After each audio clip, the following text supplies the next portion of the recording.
ఓం శ్రీ గురుభ్యో నమ. శ్రీలలిత త్రిశతి ఈనాటి నామము. కళాలాప అంటే భారతదేశంలో కానీ ప్రపంచంలో కానీ ఏ మానవుడు బ్రతకాలన్నా ఆహారం కోసం ఏదో ఒక కళ ఆచరించాలి. ఈ కళలలో 64 ముఖ్యమైనవి ఉంటాయి.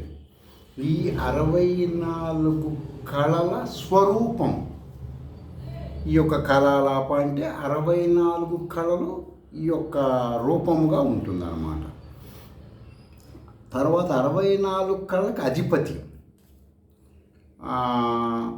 ఎవరికి వారు, ఏ మానవుడికి ఆ మానవుడు ఏదో ఒక కళ ద్వారా జీవిస్తుంటాడు. ఎలా జీవిస్తాడంటే వాడికి ప్రాప్తించినటువంటి కళ వాడి పూర్వజన్మ పాప పుణ్యముల రీత్యా ఉంటుందన్నమాట. ఆ మానవుడికి దాని రీత్యా వాడికి ఆ కళ వస్తుంది. ఒక్కొక్కరికి ఒక్కొక్క కళ. వేదం చదవటం ఒక కళ. మామూలుగా అట్లా వివరిస్తే కొన్ని కళలు బాధాకరంగా ఉంటాయి కొంతమందికి. ఆ విధంగా ప్రతి మానవుడు ఏదో ఒక కళ వాడి కర్మలను బట్టి ఉంటుందన్నమాట. దాని రీత్యా ఆ కళని వాడికి అనుగ్రహిస్తుంది కాబట్టి కళ లాప అనబడే దేవత అంటారు. ఈ యొక్క నామరూప దేవత గురించి ఎవరైనా సరే భూమి మీద ఏ మానవుడు తెలుసుకున్నా ఈ కళలకు సంబంధించిన దేవతా జ్ఞానం ఉన్నవాడిని బ్రాహ్మణుడు అని అంటారు. అర్థమైందండి? ఎవరైనా సరే మన ఉదర పోషణ కులాలకి శృతులు చెప్పిన కమ్యూనిటీకి డిఫరెన్స్ ఉంటుంది. ఎవరైనా సరే ఎట్లా అంటే మేము ఇప్పుడు ఉన్నటువంటి వాళ్ళందరూ కూడా మరి అంటే మీరు వివరణని బట్టి మీరు చూసుకోండి. శృతుల్లో నేను చెప్పింది వేదవాణి ద్వారా నిగూఢమైన ఈ కళల జ్ఞానం, ఈ కళలకు సంబంధించిన జ్ఞానం ఒక్కొక్కటి కావాలనుకుంటాడు. అందులో ఎక్స్పర్ట్ అవ్వాలి అనుకుంటే కొన్నిసార్లు ఫెయిల్ అవుతుంటారు. కొన్ని మంత్రములు ఉంటాయి శ్రీ విద్యా గురు పరంపర. ఆ మంత్ర సాధన ద్వారా ఈ కళలో సక్సెస్ తెలుసుకోవచ్చు. కొన్ని శ్రీ విద్యా గురు పరంపరలో సామాన్యంగా శారికా శ్యామలాంబ, అర్థమైందండి? శారికా శ్యామలాంబ, రాజశ్యామల, శారికా శ్యామల, ఉచ్చిష్ట శ్యామల, పరి రకాలుగా ఉంటాయి కదా. శారికా శ్యామల అనే పేరుతో కొంతమంది చతుష్టష్టి కళల జ్ఞానానికి స్వరూపిణిగా ఈ శారికా శ్యామలాంబ అని చెప్తూ ఉంటారు. ఆ మంత్ర సాధన చేస్తుంటారు కొంతమంది. దేనికి చేస్తారండి అంటే జనరల్గా విద్యార్థులకి ఎక్కువగా ఇది సూటబుల్ ఉంటుంది. విద్యార్థులకి ఎందుకంటే సూటబుల్ అంటే వాళ్ళు విద్య అనే పేరుతో ఈ మంత్ర సాధన చేస్తే, పేరుకేమో విద్య, గతంలో వివరించాను మంత్ర సాధన యొక్క బెనిఫిట్స్ అనేది. ఆ విధముగా అనేక రకములైన బెనిఫిట్స్ వాళ్ళకు వచ్చి మా భవిష్యత్తులో వాళ్ళు ఉత్తమ శ్రోత్రియ బ్రాహ్మణులుగా శృతులు చెప్పినటువంటి విధానంలోకి వెళ్తారు. ఎవరైనా సరే ఈ జ్ఞానం ఉంటే. ఏంటంటే ఆ జ్ఞానం అంటే ఇప్పుడు నా ఉపోద్ఘాతంలో వివరించడం జరుగుతుంది. ఈ మంత్రదేవత అనుగ్రహం ఉంటే, ఈ మంత్ర సాధన ద్వారా ఆ జ్ఞానం తెలుసుకొని ఎవరైనా ఉంటే పురస్చరణ అయిన తర్వాత శుభకరమైన శుభలక్షణములు కలిగిన పుత్రుడు జన్మిస్తాడు. ఎవరికి? ఈ మంత్ర సాధన ద్వారా. ఈ ఒకవేళ భర్త ఒక పురుషుడు ఈ మంత్ర సాధన చేస్తే అతను పెళ్లి చేసుకున్న తర్వాత ఆ స్త్రీ ద్వారా వస్తుంది. స్త్రీ చేస్తుంటే పురుషుడి ద్వారా. ఈ విధంగా మీరు శృతుల్లో తెలియజేస్తూ ఉంటుంది. ఈ పుత్రుడి ద్వారా ఎవరైతే ఈ మంత్ర సాధన పుత్రుడిని కంటారో ఆ పుత్రుడు తండ్రి నుంచి 7 తరాల పై వరకు, తాత ముత్తాత, ఈ విధంగా మీరు లెక్కేసుకోండి. తండ్రి నుంచి దిగువకి 7 తరాలు అంటే కొడుకు మనవడు ముని మనవుడు, ఈ విధంగా తరించిపోతారు. వాళ్ళ సర్వ పాప కర్మలు భస్మీపటలమవుతాయి. ఎవరి ద్వారా? ఇలాంటి కొడుకు పుడితే ఈ కొడుకు యొక్క ఫలానా మా మనవుడు అన్నటువంటి ఫీలింగ్ ద్వారానే సమస్య పోతాయి. అదేంటండి అంటే ఇప్పుడు లేరంటే నాకు తెలిసి ఎవరు లేరు భారతదేశంలో. అదేంటంటే మీరు అట్లా అంటున్నారు, ఎంతోమంది ఏదైనా చెబుతుంటారు కదా, ప్రవచనాలు చెబుతుంటారు స్వామి 160 మాట అది పోయి ఇవన్నీ అంటే సరే, నేను ఇప్పుడు ఇంకా ఈ చెప్తున్నామని మీరు వెరిఫికేషన్ చేసుకుంటే మీకు తెలుస్తుంది అన్నమాట. తర్వాత ఈ సత్పుత్రుణ్ణి పొందేందుకు కొన్ని అర్హతలు శృతి తెలియచేసింది. శృతులు కొన్ని అర్హతలు చెప్పింది. శారిక శ్యామలమ్మ మంత్రం చేసి లేదా ఆ విధముగా శ్రీ విద్య పరంగా లేదా మంత్ర సూక్తంలో ఈ విధంగా ఈ పుత్రుని కంటానికి సంబంధించిన అర్హతలు కొన్ని చెప్పింది. అంటే ఇప్పుడు పలానా ఉద్యోగం చేయాలి, పలానా ఈ అర్హత ఉంటేనే, ఈ చదువు ఇవి ఉంటే కదా ఆ ఉద్యోగం చేసేది. ప్రతివాడు కొంతమంది పోలీసు ఉద్యోగం రాకుండా పోలీసు వేషం వేసుకొని చేస్తూ ఉండి మేము పోలీసు అని డబ్బులు వసూలు చేస్తుంటే పట్టుకున్నప్పుడు ఏమవుతుంది, ఆ విధముగా ఉంటుంది. ఎవరైనా ప్రవచనాల పరంగా చెబితే రియాలిటీగా ఉండాలి.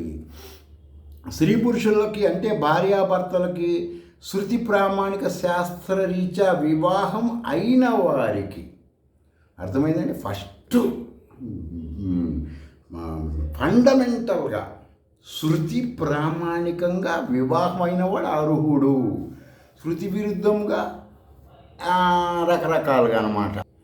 శృతులలో ఈ యొక్క చిన్న వయసులోంచి మంత్ర సాధన చేయడం వల్ల వాళ్ళకి మాకు వివాహం ఎందుకు అవుతుంది ఏంటి ఆ విధమైన శృతుల జ్ఞానం వస్తుంది.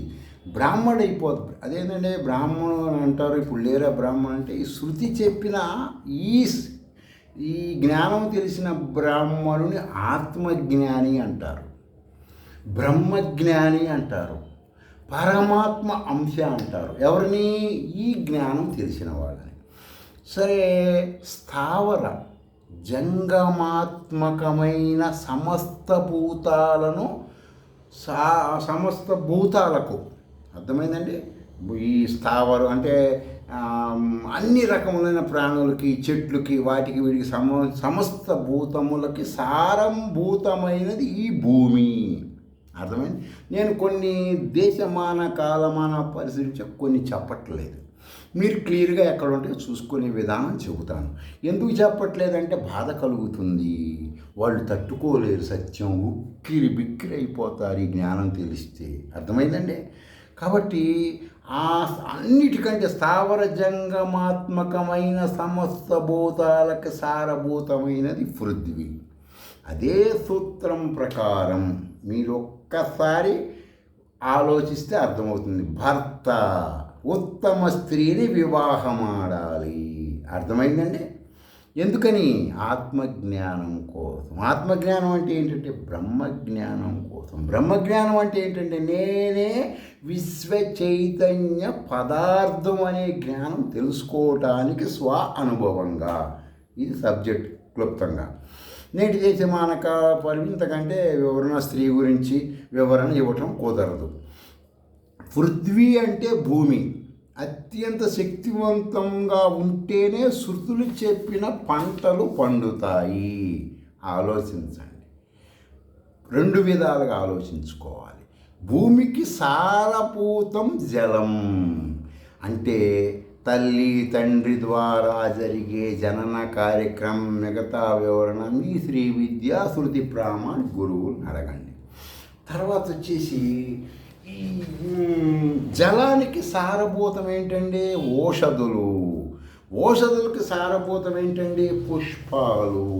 పుష్పాలకు సారభూతం ఏంటండి? ఫలాలు. ఫలాలకు సారభూతం ఏంటండి? పురుషుడు.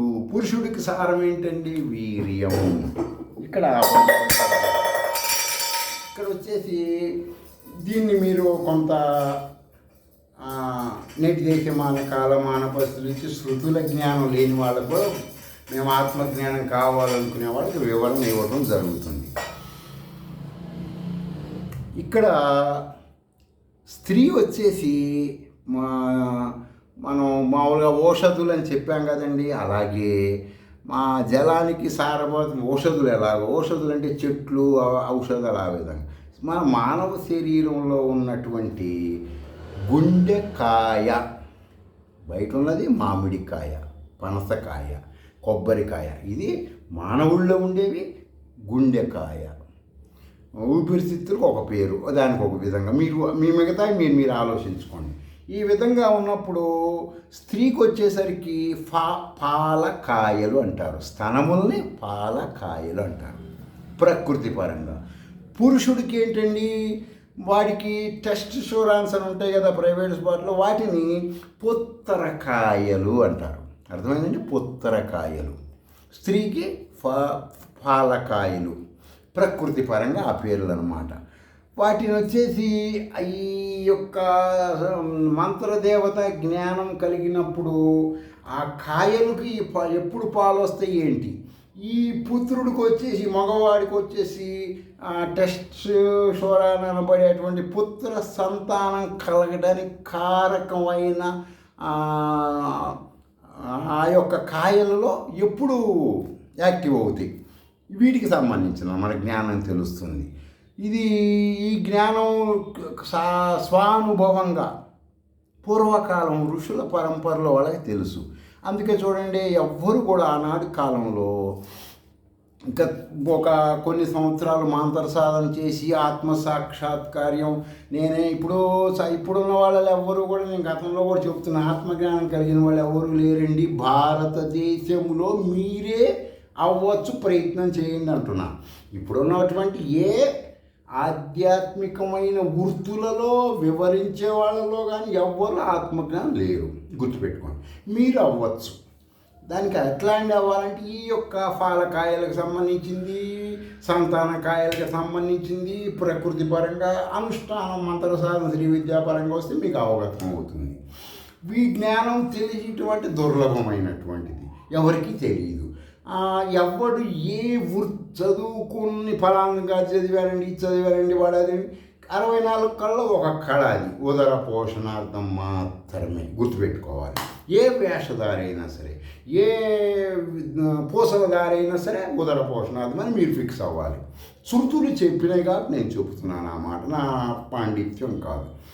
సరే, ఈ యొక్క గ్రౌండ్ రిపోర్ట్లు ఈ జ్ఞానం తెలియకుండా వేదాలు శ్రీ చేసామండి, మేము వేదాలు శ్రీ విద్యాపరం ఉత్తమ ఆధ్యాత్మికమైన సబ్జెక్ట్ అని యూట్యూబ్లు వాటిలు ఎవరు చెప్పినా అవంత సత్యము కాదు.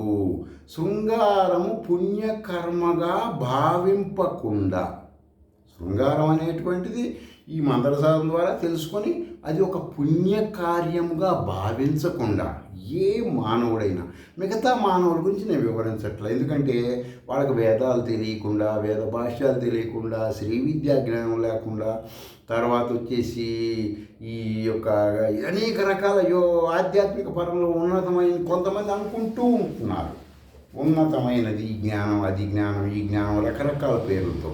అలా అనుకుంటున్న వాళ్ళకి మాత్రమే నేను ఈ వివరణ ఇస్తున్నా. సామాన్య మానవులకు అనవసరం కదా పాపం, వాళ్ళు ఏదో జీవనాధారం కోసం. ఈ చెప్పినటువంటి వగైరా వగైరా మొత్తం ఇంద్రియ లోలత్వముతో చరించేవారు, అంటే పెళ్లి చేసుకోవటం, సంతానం కలగటం, వగైరా వగైరా శృతి ప్రామాణిక బ్రాహ్మణులు కారు. అర్థమైందండి? బ్రాహ్మణులు అంటే ఎవరు? ఈ శృతి అంగీకరించాలి. శృతి ఎప్పుడు అంగీకరిస్తుంది? ఆత్మజ్ఞానం తెలిసిన వాడిని అంగీకరిస్తుంది. ఆత్మజ్ఞానం ఎప్పుడు తెలుస్తుంది? ఇవన్నీ ఏదైనా ఒక మంత్ర పురస్చరణ చేస్తే మీకు ఒక్కొక్కటి అర్థమవుతూ ఉంటుంది. అలాంటి వారు శృతుల జ్ఞానం లేకుండా ఏ ఆధ్యాత్మికం, ఇప్పుడు ఈరోజు నువ్వు ఒక స్వామీజీ అవ్వచ్చు, బిఫోర్ ఏదో ఒక ఉంటుంది కదా నీ పిల్లలు వగేరా వగేరా అని, అప్పుడు అలా జరిగిన తర్వాతే కదా ఇహపరములలో కూడా భ్రష్టులు ఎవరండి? ప్రవచనాలు చెప్పేవాళ్ళు కానీ, స్వామీజీలు కానీ, పీఠాధిపతులు కానీ, మఠాధిపతులు కానీ, అవధూతలు కానీ, బాబాలు కానీ, ఫకీర్లు కానీ, వగేరా వగేరా వగేరా వగేరా మొత్తము కూడా ఈ శృతి చెప్పిన శృంగార జ్ఞానం లేకుండా సంతానం కలిగిన వాడు బ్రాహ్మణుడు కాడు. అర్థమైందండి? బ్రాహ్మణుడు అంటే ఎవరు? బ్రహ్మజ్ఞానం తెలిసినవాడు. వాడు ఒక బ్రహ్మజ్ఞానం గురించి ఆధ్యాత్మిక చెబుతున్నాడంటే కేవలం ఉదర పోషణార్థమైన శృతి చెబుతుంది. మీరు చూసుకోవచ్చు, వివరాలు చెబుతాను. సామాన్య జ్ఞానం గురించి నేను వివరించట్లేదు, వాళ్ళకి అనవసర విషయం కాబట్టి. పరమాత్మ తెలియచేసిన వాణి అయిన వేద సంహితని పరమాత్మ వాణిని సంహిత అంటారు. అందులో వచ్చేసి ఉన్న దీన్ని తెలుసుకున్న వాళ్ళు మహామంత్రదర్శ ఋషులు శృతుల ద్వారా తెలియజేసినటువంటిదన్నమాట. శృతి ప్రామాణిక బ్రహ్మ విద్య, ఇప్పుడు నేను చెప్పినటువంటి ఆ క్రియలు పూర్వజన్మల పుణ్యఫలం ఉంటే కానీ లభించదు, లాస్ట్ అండ్ ఫైనల్గా లభిస్తుంది. నేడు అందరూ బ్రహ్మ విద్యాపరాయణులే, గల్లీ నుంచి ఢిల్లీ వరకు. చిత్ర విచిత్రముగా ఆధ్యాత్మికం గుట్టలు గుట్టలుగా చెబుతూ ఉంటారు, కానీ స్వ అనుభవం ఉండదు. కేవలం పుస్తక పఠనం, ఊవాచలు, ఎత్తిరాతలు, కాపీరాతలు. ఆ పుస్తకంలో మంత్రం, ఈ పుస్తకంలో మంత్రం, ఆ పుస్తకంలో ఇక్కడ ఐం ఉంటే అక్కడ క్లీము, అక్కడ క్లీము ఉంటే ఇక్కడ ఓము, ఈ విధముగా ఎత్తి రాసి మిర్చి బజ్జీ ఉల్లిపాయ బజ్జీలు కలిపి తిన్నట్టుగా నేడు ఎక్కువ శాతం ఆధ్యాత్మికం ఉన్నది. అది సత్యము కాదు, శృతులు అంగీకరించవు. అర్థమైందండి? సరే, అసలు బ్రహ్మ విద్య అంటే ఏంటంటే, మీరు ఎప్పుడు రోజు శృతులు మీరు చెప్పినాక మేము శృతులు గురించి చూస్తే ప్రపంచంలో ఎవరు శృతుల గురించి చెప్పట్లేదు. అందరూ పొట్ట కూటి ఆధ్యాత్మిక పరంగానే వ్యవహరిస్తున్నారు. తిరగలేక మునగలేక వేషాలు వేయలేక అల్లాడుతున్నామండి. అసలు బ్రహ్మ విద్య అంటే ఏంటి? వాట్ ఈజ్ వాట్ అంటే, శృతి ప్రామాణిక ఏ శ్రీ విద్యా మంత్రమైనా బ్రహ్మ విద్యే. అర్థమైందండి? అది ఎట్లా తెలుస్తుందండి మాకు అంటే, ఆవు పడుకున్నప్పుడు నెమరు వేసినట్లుగా సాధకుడు సాధన చెయ్యాలి. అర్థమైందండి? శబ్ద అర్థజ్ఞానంతో. అయినా నేటి బ్రహ్మము గురించి బ్రహ్మజ్ఞానం గురించి తెలియకుండా అండి ఎట్లా ఏంటి అంటే, ఇప్పుడు బ్రహ్మజ్ఞానంకి అలా చేసినా మేము సాధన చేస్తున్నాం, కొంతమంది చేస్తున్నాం అనుకుంటున్న వాళ్ళు, కొంతమంది చేస్తున్న వాళ్ళకు కూడా వాళ్ళ కర్మను బట్టి కొంచెం తెలియకపోతే ఏం చేయాలంటే, మామిడి చెట్టుకి వెళ్ళి మామిడి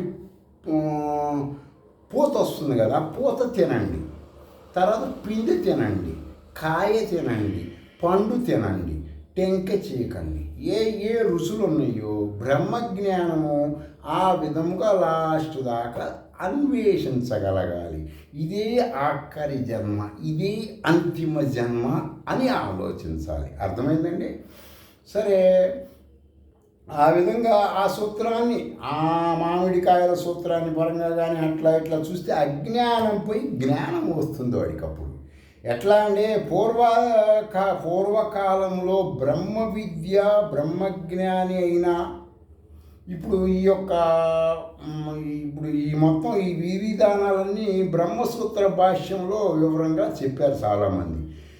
బృహదారణ్యకోపనిషత్తు 5-6 అధ్యాయములో ఎవరైనా ఉత్తమ సంతానం కొరకు, నేను మీకు ఇప్పుడు చెప్పినవన్నీ కూడా బృహదారణ్యకోపనిషత్తు 5-6 సంబంధించిన అధ్యాయాల్లో క్లియర్గా యాజ్ఞవల్క మహర్షిది ఈ వేద సంహితలో ఉన్న దీన్ని దర్శించి అనేక రకములుగా తెలియజేయడం జరిగింది గురు శిష్య పరంపరలో. కాబట్టి మీరు అందరూ కూడా ఈ బృహదారణ్యకోపనిషత్తులో తెలుసుకోవచ్చు. మీకు ఏ అధ్యాయాల్లో ఉంది అనేటువంటిది కామెంట్లో పెడితే చెబుతాను. అయితే ఈ నేడున్నటువంటి దేశమాన కాలమాన పరిస్థితులు ఇచ్చా ఈ సంతానం కలిగేటువంటి విధి విధానాలు ఎవ్వరూ కూడా, ఏ మానవుడు, ఏ ప్రవచనకారుడికి తెలీదు, పాటించలేడు.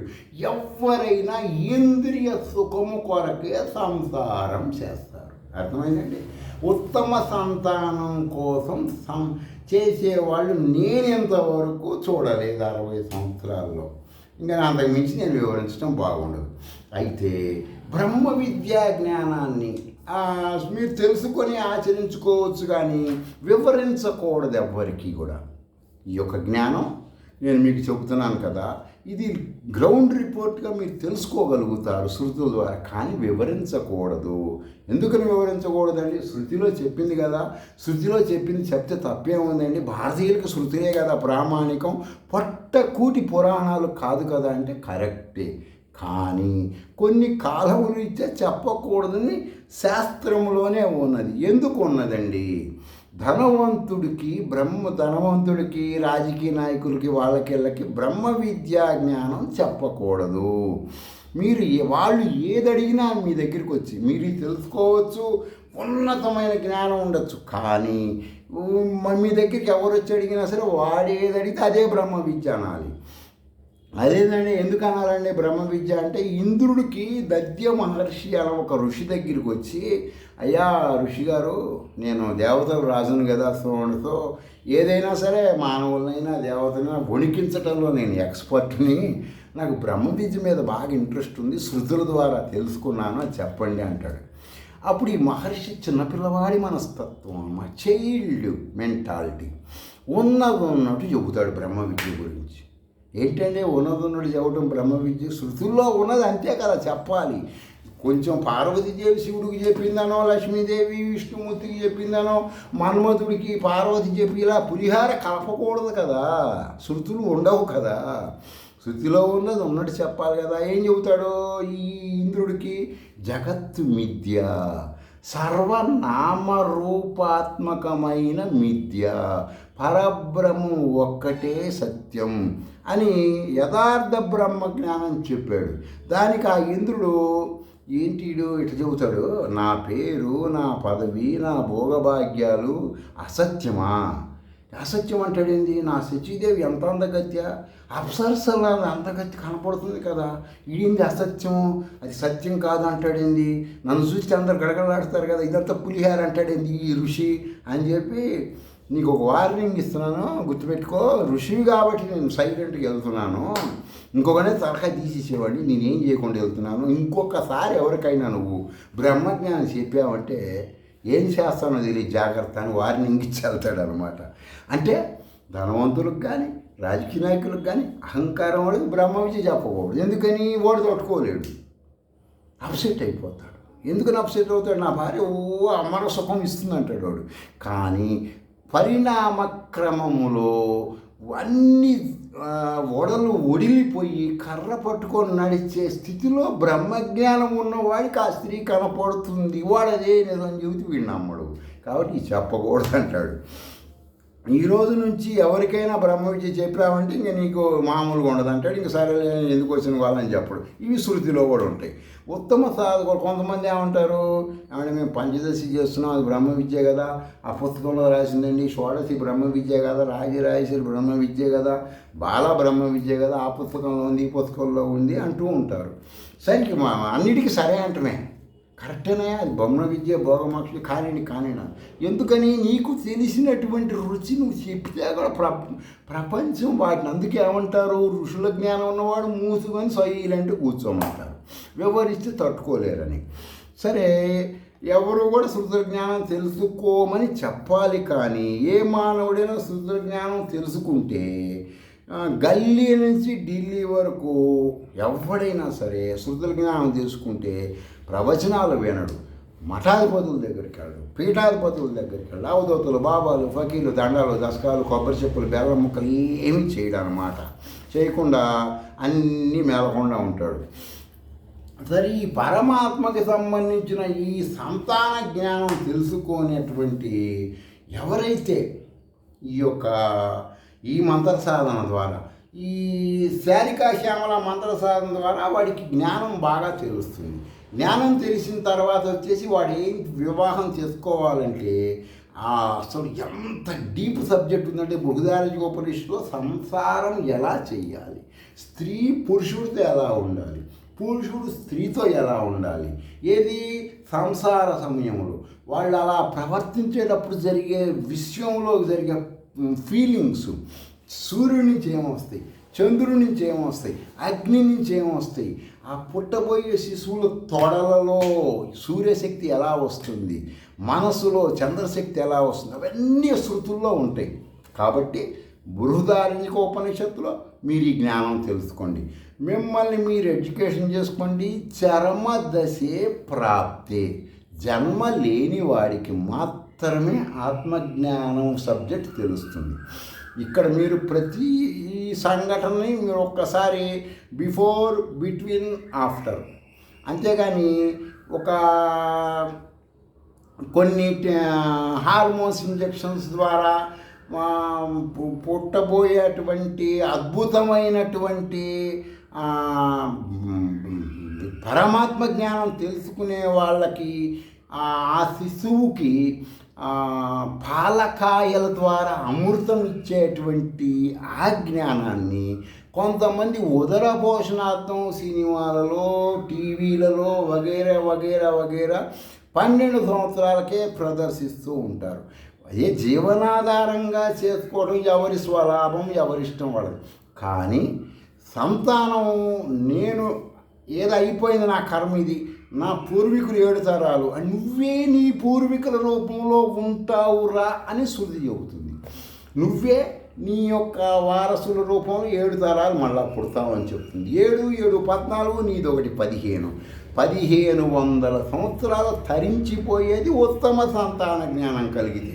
ఆలోచించండి, బుద్ధి ఉపయోగించండి, శృతులలోకి వెళ్ళండి, మిమ్మల్ని మీరు అమృత పుత్రులుగా అనుభవించండి.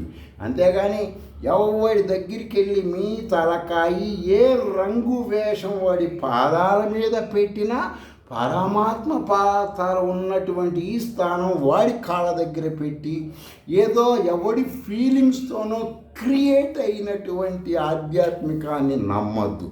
భారతీయుల నేను గుండెల మీద చేసుకొని ఎవరికి వాడు నేను భారతీయుని అనుకుంటే మాకు శృతులే ప్రామాణికం అని ఫిక్స్ అవ్వండి. మీరు మీ ఫోన్ ద్వారా తెలుసుకోండి. స్వస్తి.